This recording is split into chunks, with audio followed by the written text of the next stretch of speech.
मोदी सरकार इसलिए आएगी क्योंकि मोदी जी से सभी प्यार करते हैं और उनका मान सम्मान करते हैं और सबको पूरा भरोसा है कि पार्टी अच्छा काम करती है और आगे भी करेगी। हम बहुत सारे नेताओं के पास जाते हैं, बीजेपी के नेताओं के पास, तो यही कहते हैं जो आपने अल्फाज कहा कि हिंदू मुस्लिम को लेकर चलती है बीजेपी पार्टी। तो ये कौन लोग हैं, ये कहाँ से आते हैं जो मतलब हिंदू मुस्लिम करते हैं और गलत बयानी करते हैं उल्टे सीधी। उनके जो नेता हैं उनकी पार्टी में है, दूसरी पार्टी को छोड़ो, जो उनके नेता है उनकी पार्टियों में है वो उल्टी सीधी बातें करते हैं मुसलमानों के खिलाफ, तो वो तो समझा तो सकते हैं ना। हाँ हाँ, वो क्यों नहीं समझा सकते। फिर मोदी जी अपना मुख क्यों नहीं खोलते? जैसे शुरू से वो राज करते आ रहे थे मुसलमानों के ऊपर, आगे नहीं बढ़ने दिया जा रहा था मुसलमानों को। देखिए, मैं इसके लिए बहुत दुख जाहिर करना चाहूँगी। ऐसा नहीं होना चाहिए था। खट्टर साहब को पूरी इंक्वायरी करनी चाहिए थी और तब जाकर कोई ठोस कदम उठाना चाहिए था, मगर मेरे हिसाब से ये बहुत बुरा हुआ जनता के साथ में। ऐसा नहीं होना चाहिए, इसके तो मैं भी खिलाफ हूँ। अब बाबाओं को क्या है, बाबा तो कुछ भी बोलते रहते हैं। अब बाबा नए नए कंपनी के बाबा आ जाते हैं और कुछ भी बोलना स्टार्ट कर देते हैं। अब उनको कोई रोक सकता है क्या? देखिए, अगर मेडिकल में आया है दिमागी संतुलन बिल्कुल ठीक था तो उनके खिलाफ कार्रवाई होनी चाहिए। मैं गलत के साथी नहीं हूँ। योगी जी को तो आप जानते ही हो, वो तो जितने बड़े माफिया हो, कितने बड़े माफिया हो, सब पे बिल्डोजर चला देते हैं, वो किसी को नहीं छोड़ते।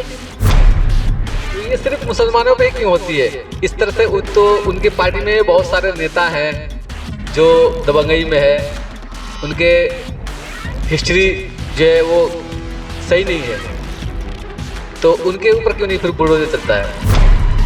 नहीं, परिवार एक ही इंसान 20-20 साल तक राज करे हिंदुस्तान पे, और भी बीजेपी के अंदर और भी नेता हैं अच्छे सुलझे हुए समझदार, उनको मौका देना चाहिए।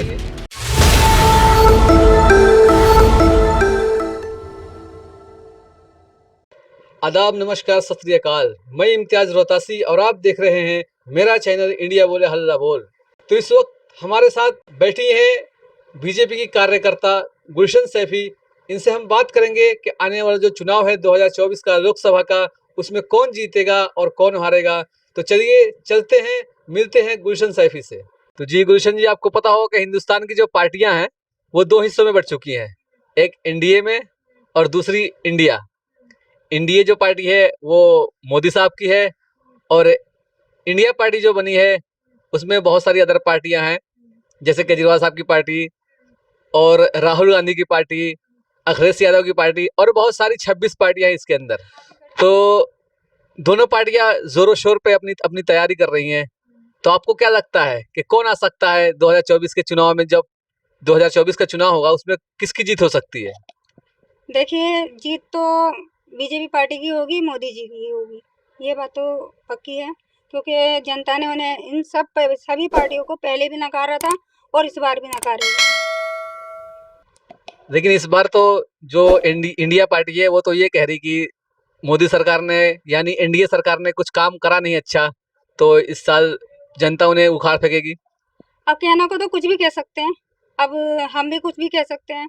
ये नहीं हो रहा, वो नहीं हो रहा, हम भी बोल सकते हैं। अब कहने में क्या जाता है, कह रहे हैं, कहने दो। अब इनके इसी कहने की वजह से तो पार्टी नहीं जीती, पिछड़ गई और बीजेपी पार्टी, मोदी जी आगे निकल गए और जीत गए। जो मोदी जी की पार्टी है उसने भी तो कुछ अच्छा काम नहीं करा ना। बेरोजगारी बढ़ी है, महंगाई बढ़ी है, और बहुत सारे मुद्दे ऐसे हैं जिसमें लोगों की परेशानी हुई है। तो फिर इसका भी तो चांस नहीं है ना आने का। नहीं, कौन बोल रहा है बेरोजगारी बढ़ी है या महंगाई बढ़ी है? काम सब कर रहे हैं, सब खा कमा रहे हैं और सब अपनी जॉब पे, जो जहाँ जा रहा था वो जा रहा है, सब अपनी अपनी जॉब पे लगे हैं, कोई घर पे नहीं बैठा है, सब काम कर रहे हैं। ये काम जो पढ़े लिखे हैं वो डिग्री ले लेके घूम रहे हैं, वो ये कहते हैं, हम जाते हैं उनके पास तो ये कहते हैं कि वैकेंसी नहीं है। डिग्री एमए बीए की डिग्री लेके घूम रहे हैं लेकिन उनके पास काम नहीं है। तो ऐसे फिर मोदी सरकार कैसे आ जाएगी? देखिए, उसके लिए मोदी जी सोच विचार कर रहे हैं और कार्य भी करते हैं। ऐसी बात नहीं है, जब पार्टी आएगी तो काम भी होंगे और आगे काम भी बढ़ेंगे। जो नहीं तो पब्लिक ने तो उन्हें 9 साल का टाइम दिया ना, अब कितना टाइम दिया जाए उनको? मोदी सरकार इसलिए आएगी क्योंकि मोदी जी से सभी प्यार करते हैं और उनका मान सम्मान करते हैं और सबको पूरा भरोसा है कि पार्टी अच्छा काम करती है और आगे भी करेगी। बहुत जो मेन ज़रूरी काम थे बहुत करे हैं उन्होंने और इस बात को जनता जानती है, जो बार बार मोदी जी आ जाते हैं और अदर पार्टी रह जाती हैं और गठबंधन होने के बाद भी रह जाती हैं, क्योंकि वो जोड़ने में विश्वास रखते हैं। और वो हम बहुत सारे नेताओं के पास जाते हैं, बीजेपी के नेताओं के पास, तो यही कहते हैं जो आपने अल्फाज कहा कि हिंदू मुस्लिम को लेके चलती है बीजेपी पार्टी। तो ये कौन लोग हैं, ये कहाँ से आते हैं जो मतलब हिंदू मुस्लिम करते हैं और गलत बयानी करते हैं उल्टे सीधी? देखिए, ये वही लोग हैं जो हिंदू मुस्लिम के बीच में लेकर आते हैं और वही हारते हैं। और आप सभी जानते हो और जनता जानती है, खुद जानती है क्या बोल रहे हैं वो मोदी जी के खिलाफ या बीजेपी पार्टी के खिलाफ क्या बोल रहे हैं। वो हिंदू मुस्लिम करते हैं, उनको और कुछ नहीं आता हिंदू मुस्लिम के अलावा, और इसीलिए वो जीत नहीं पाते। नहीं नहीं, मैं अदर पार्टी की बात नहीं कर रहा हूँ। मैं बीजेपी में जो नेता है, हिंदू नेता, वो मुसलमानों के खिलाफ उल्टी सीधी बातें करते हैं। तो क्यों करते हैं आखिर? अगर बीजेपी मुसलमानों के साथ रह के चल रही तो फिर उनको फिर ऐसी बात बोलने की क्या आवश्यकता पड़ती है? देखिए, उनको भड़काया जाता है और उनको ये बताया जाता है कि ये पार्टी मुसलमानों के लिए सही नहीं है, गलत है और ये ठीक काम नहीं करेगी, इसलिए मुसलमानों में थोड़ी दहशत भी बनी हुई है और डरते हैं लोग। मुस्लिम जो होते हैं वो आगे बढ़ने से और पार्टी में नहीं जा पाते, वो सोचते हैं अदर पार्टी जो है वो मुस्लिम के लिए मुस्लिम हित में काम करती है, लेकिन ऐसा होता नहीं है। और आज तक मुस्लिम जो वर्ग है वो पिछड़ा हुआ है, वो इसीलिए पिछड़ा हुआ है क्योंकि उन लोगों ने राज किया मुसलमानों पर और उन्हें आगे बढ़ने ही नहीं दिया। और हिंदू मुसलमान कर करके धर्म की राजनीति की है। तो अगर ऐसा है तो फिर मोदी सरकार जो है वो ऐसे नेताओं पर लगाम क्यों नहीं लगाते? देखिए, जनता है और जनता को सिर्फ हम समझा सकते हैं। मोदी जी अपने भाषणों में समझाते हैं और हम अपने भाषणों में समझाते हैं, लेकिन हम किसी का कान पकड़ के ऐठ नहीं सकते। उनको ये नहीं बोल नहीं सकते तो कि हमारी बात मोदी, एक मिनट, मोदी जी उनके जो नेता है उनकी पार्टी में है, दूसरी पार्टी को छोड़ो, जो उनके नेता है उनकी पार्टियों में है, वो उल्टी सीधी बातें करते हैं मुसलमानों के खिलाफ, तो वो तो समझा तो सकते हैं ना? हाँ, हाँ, वो क्यों नहीं समझा सकते। तो फिर मोदी जी अपना मुंह क्यों नहीं खोलते? नहीं, मोदी जी उनको समझाते हैं, पर्सनल भी समझाते हैं और अपने हिसाब से बोलते भी हैं और वो मान भी जाते हैं, लेकिन फिर बाद में पता नहीं क्या होता है, फिर वो अपने भाषण गलत बोल देते हैं, जिस पर उनको मोदी जी उनको पनिश भी करते हैं। अच्छा, आपको नहीं लगता कि जब से मोदी सरकार आई है उस टाइम से हिंदू मुस्लिम कुछ ज्यादा ही हो रहा है? जी, हिंदू मुस्लिम ज़्यादा इसलिए हो रहा है क्योंकि अदर पार्टी सिर्फ़ यही चाहती है कि बीजेपी पार्टी हट जाए, मोदी जी हट जाएँ और हम लोग फिर से आएँ। हिंदू मुस्लिम इसलिए कर रहे हैं वो, ताकि मुसलमानों को ये बताया जाए कि तुम्हारे हित में कोई काम नहीं हो रहा। और जैसे शुरू से वो राज करते आ रहे थे मुसलमानों के ऊपर, आगे नहीं बढ़ने दिया जा रहा था मुसलमानों को, पिछड़ते जा रहे थे और आज उनकी मुसलमानों की जाति को बहुत छोटी जाति बताया जाता है। तो आपके हिसाब से मोदी जी मुसलमानों के लिए भी बहुत अच्छा काम कर रहे हैं।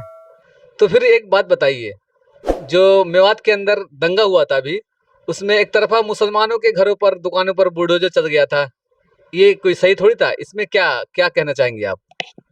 देखिए, मैं इसके लिए बहुत दुःख ज़ाहिर करना चाहूँगी।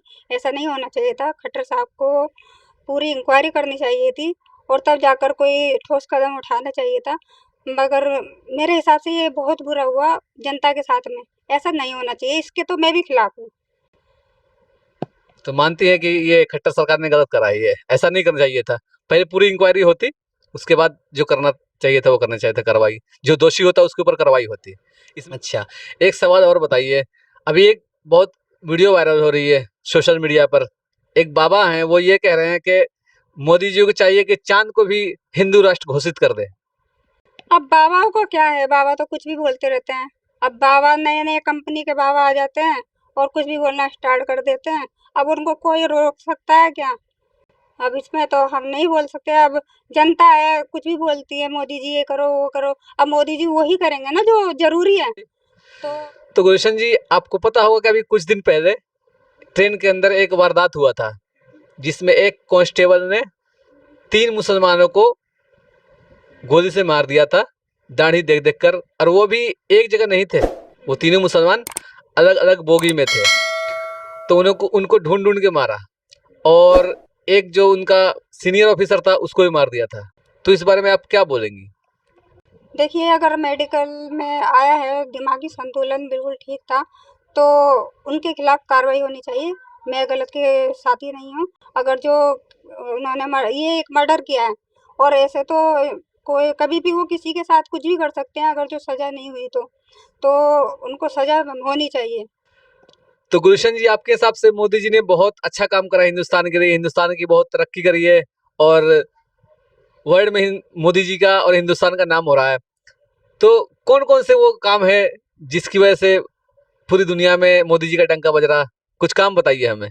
देखिए, मोदी जी ने जो काम कराया है बहुत ढंगे वाले कराए हैं, क्योंकि पहले मुस्लिम धर्म में लड़कियों को 3 तलाक दे दी जाती थी और उन्हें वो बोल दिया जाता था जाओ यहाँ से निकलो, और उनका कुछ पता नहीं होता था कब दे दें, कितने साल रहें कितने साल ना रहें। लड़की डर डर में रहती थी, कुछ बोल नहीं पाती थी। लेकिन अब ऐसे लोगों के लिए मोदी सरकार ने सजा मुकर्रर की है, अगर ऐसा करते हैं तो उनको सजा मिलेगी। इसके अलावा जो बाबा राम रहीम का केस था, तो उसमें जो लड़कियों के साथ अत्याचार हो रहे थे और इतना बड़ा साम्राज्य बना रखा था उन्होंने, उसका खात्मा किया मोदी जी ने। सारी गैर संपत्ति जो उन्होंने थी सब सरकारी ने कब्जा किया और उनको सजा दिलाई। एक मिनट, जब आपके हिसाब से मोदी जी इतना फेवर करते हैं औरतों का, औरतों के बारे में, फीमेल के बारे में, तो फिर एक बात बताइए, मणिपुर में जो हुआ ये क्या था? वहां तो उनकी सरकार है, राज्य में भी सरकार है उनकी और केंद्र में भी सरकार है। देखिए, अब इंसान का पता नहीं चलता क्या कौन क्या कहाँ क्या कुछ कर रहा है, और वो तो बाद में पता चलता है। अब उनके खिलाफ एक्शन भी लिया गया है और उनको पकड़ा भी गया, बंद है वो, और उनके खिलाफ सजा भी दिलवाएंगे। तो ये आपने मोदी जी के बारे में बोला, कुछ योगी जी के बारे में क्या बोलेंगी? क्या ख्याल है योगी जी के बारे में? योगी जी को तो आप जानते ही हो, वो तो जितने बड़े माफिया हो, कितने बड़े माफिया हो, सब पे बिल्डोजर चला देते हैं, वो किसी को नहीं छोड़ते। योगी जी अगर तो अगर इस तरह से सरकार ही बुलडोजर चला देगी पब्लिक पर बगैर किसी नोटिस के, बगैर किसी केस के, तो फिर अदालत का क्या होगा? नहीं नहीं, ऐसा कुछ नहीं है। अगर आप गलत काम करोगे और गुंडागर्दी दिखाओगे, देखो अदालत में हमें तो अदालत तो उसके लिए है ना, अदालत तो है उसके लिए, तो सीधा डायरेक्ट बुलडोजर चलवा देते हैं। हाँ, तो अदालत में आपसे पहले भी अदालत थी और उसके बाद में भी अदालत है और अभी भी अदालत है, और माफिया वहीं के वहीं थे। उनका अदालत ने क्या किया? तो ये सिर्फ मुसलमानों पे ही क्यों होती है इस तरह से? तो उनकी पार्टी में बहुत सारे नेता हैं जो दबंगई में है, उनके हिस्ट्री जो है वो सही नहीं है, तो उनके ऊपर क्यों नहीं फिर बुलडोजर चलता है? देखिए, ये सब सभी के साथ है, ऐसा नहीं है मुस्लिम है या हिंदू है। अभी एक हिंदू धर्म से जो वो नेता थे बीजेपी के, कौन थे वो, नाम क्या था मुझे याद नहीं आ रहा उनका, लेकिन उन्होंने एक बच्चे आदिवासी बच्चे के ऊपर वो टॉयलेट वगैरह किया था। वो हिंदू थे लेकिन उनको पूरी सजा मिली। उनके घर पर भी बिल्डोजर चला चला क्यों चला? क्योंकि इंसाफ सबके लिए एक है। 2024 में भी बीजेपी की सरकार आए और देश की तरक्की हो, यही चाहती हैं आप? हाँ जी, हम यही चाहते हैं देश की तरक्की हो, देश आगे बढ़े, देश में एक इंडिया बने और दोबारा से मोदी जी जीत कर आए और हम सबके बीच में रहें और ऐसे ही देश के लिए काम करते रहें। अच्छा, एक बात बताइए, बीजेपी पार्टी में और भी बहुत अच्छे अच्छे नेता हैं, बहुत सुलझे हुए और समझदार नेता हैं, तो बीजेपी पार्टी का कोई और भी तो नेता बन सकता है प्रधानमंत्री, मोदी जी क्यों? हाँ, क्यों नहीं बन सकते, लेकिन मोदी जी सबके दिल की धड़कन है और सब उनसे बहुत प्यार करते हैं। सब उन्हीं को चाहते हैं, जनता उन्हीं को चाहती है और चाहती है कि वो देश में राज करें और उनके लिए उनके हित में काम करें। जनता खुद चाहती है। तो ये बीजेपी बोलती है कि परिवारवाद, कांग्रेस जो करती थी वो परिवारवाद करती थी, अपने को भी बिठाती थी कुर्सी पे, तो ये भी तो फिर परिवारवाद हो जाएगा। नहीं, परिवार एक ही इंसान 20-20 साल तक राज करे हिंदुस्तान पे, और भी बीजेपी के अंदर और भी नेता हैं अच्छे सुलझे हुए समझदार, उनको मौका देना चाहिए। नहीं, ऐसा नहीं है, परिवारवादी कुछ नहीं हो रहा, बस जनता के दिल की बात हो रही है। अब जो जनता चाहेगी वही होगा, और होता है। और भी लोग हैं हमारे बीजेपी में जो बहुत बहुत गरीब घर से भी आते हैं और नेता बनते हैं और देश की रक्षा करते हैं, लेकिन कांग्रेस पार्टी में ऐसा कुछ नहीं है। उसमें जो नेता का बेटा है तो वही नेता बनेगा, दूसरा नेता नहीं बन सकता। और जो कार्य करता है वो कार्य करता ही रहेगा, वो आगे नहीं बढ़ सकता। तो ऐसा बीजेपी पार्टी में बिल्कुल नहीं है, सबको बराबर समझा जाता है और ना हिंदू देखा जाता है, ना मुस्लिम देखा जाता है, और आगे बढ़ने का मौका दिया जाता है और देश के लिए आगे बढ़कर सेवा करने का भी मौका दिया जाता है लोगों को। तो मेरे हिसाब से तो यही होना चाहिए। मतलब आपके हिसाब से फिर से तीसरी बार बीजेपी सरकार आनी चाहिए और मोदी जी को प्रधानमंत्री बनना चाहिए। तो ये थी हमारे साथ गुलशन सैफी, बीजेपी की सदस्य। ये अपने दिल की बात आवाम के सामने और हमारे चैनल के सामने रख रही थी। तो दोस्तों, अगली वीडियो में हम फिर मिलेंगे कैमरामैन आरिफ के साथ। मोहम्मद इम्तियाज रोहतासी, तब तक के लिए जय हिंद।